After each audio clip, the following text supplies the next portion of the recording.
In the ever-evolving landscape of horror cinema, few announcements carry the weight of a revival tied to one of the genre's most groundbreaking franchises. James Wan, the visionary director behind such spine-chilling masterpieces as The Conjuring, Insidious, and Saw, is stepping into the producer's chair for the latest installment in the Paranormal Activity series. This development comes hot on the heels of a seismic merger between Wan's Atomic Monster production company and Jason Blum's Blumhouse Productions, a union that promises to infuse fresh blood into the veins of modern horror. As reported in industry circles, this 8th chapter in the franchise will see Paramount Pictures stepping up as a co-financier, ensuring that the project has the backing to push boundaries while honoring its low-budget roots. James Wan himself couldn't contain his enthusiasm when speaking about his involvement. "I've been a huge admirer of Paranormal Activity since the brilliant first movie, with its creeping slow burn and subtle ability to make the unseen terrifying," Wan shared, his words dripping with the reverence of a true fan-turned-collaborator. He went on to express his eagerness to build upon the series' storied legacy. "I'm looking forward to expanding on its legacy and helping shape the next evolution of this scary found-footage franchise." For Wan, whose career has been defined by his ability to turn everyday settings into nightmarish realms, this project feels like a natural extension of his oeuvre. His films have always thrived on psychological tension rather than gore, a philosophy that aligns perfectly with the Paranormal Activity ethos of lurking dread and domestic horror. To understand the significance of this revival, one must rewind to the franchise's humble beginnings. The original Paranormal Activity hit theaters in 2007 with a staggering budget of just $15,000, a shoestring amount that belies its monumental impact. Directed by Oren Peli, the film was a raw, innovative exercise in found-footage horror, capturing the mundane life of a young couple haunted by an invisible demonic presence. What started as a festival darling quickly snowballed into a cultural phenomenon after Blumhouse got involved. Jason Blum, the mastermind behind Blumhouse's model of high-concept, low-budget scares, discovered Peli's gem and injected additional funding, propelling it to wide release. The result? One of the most profitable films in cinematic history, grossing over $193 million worldwide and catapulting Blumhouse into the stratosphere of horror production houses.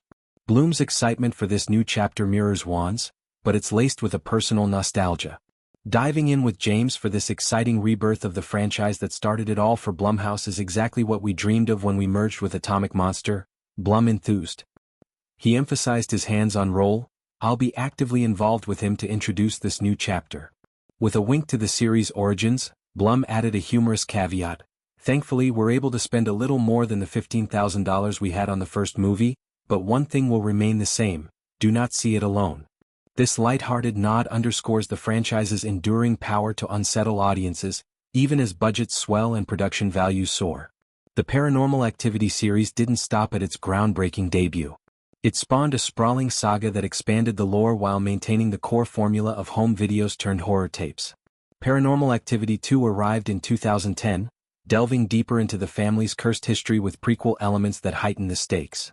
Directed by Todd Williams, it introduced new characters and amplified the supernatural threats, grossing over $177 million. The momentum continued with Paranormal Activity 3 in 2011, another prequel set in the 1980s that chronicled the origins of the Coven's influence on the protagonist's bloodline.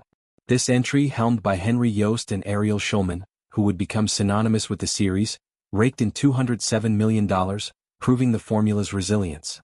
By 2012, Paranormal Activity 4 shifted gears slightly, incorporating webcams and modern tech to spy on a new family entangled in the same demonic web. It explored themes of adoption and hidden horrors, earning $178 million despite mixed reviews.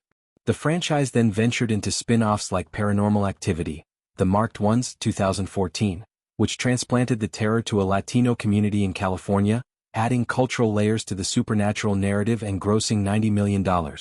Paranormal Activity, The Ghost Dimension, 2015, attempted a more cinematic approach with 3D elements, focusing on artifacts that bridge the spirit world, though it underperformed at $78 million, signaling audience fatigue. The series took bold risks with Paranormal Activity. Next of Kin, 2021, a soft reboot directed by Christopher Landon that followed a young woman returning to her Amish roots, only to uncover buried family secrets tied to the demon. Shot during the pandemic, it leaned into isolation and found footage authenticity, but streaming on Paramount Plus limited its theatrical buzz. Throughout these iterations, the franchise's strength has always been its relatability. The horror unfolds in kitchens, bedrooms, and basements, places where viewers live their own lives. This accessibility, combined with the genius of implying rather than showing the monster, has kept it relevant in an era dominated by jump-scare spectacles. Now, with Wan at the helm, expectations are sky-high. Wan's track record as a producer is impeccable. Atomic Monster has nurtured talents like Malignant and Smile, films that blend cerebral terror with visceral shocks. His merger with Blumhouse isn't just corporate synergy, it's a dream team for horror aficionados. Imagine the creative alchemy, Blum's knack for economical storytelling fused with Wan's atmospheric mastery. The found footage style, often criticized for repetition, could evolve under their guidance. Perhaps incorporating Wan's love for intricate lore from the Conjuring universe, or experimenting with AR/VR elements to blur the line between screen and reality even further.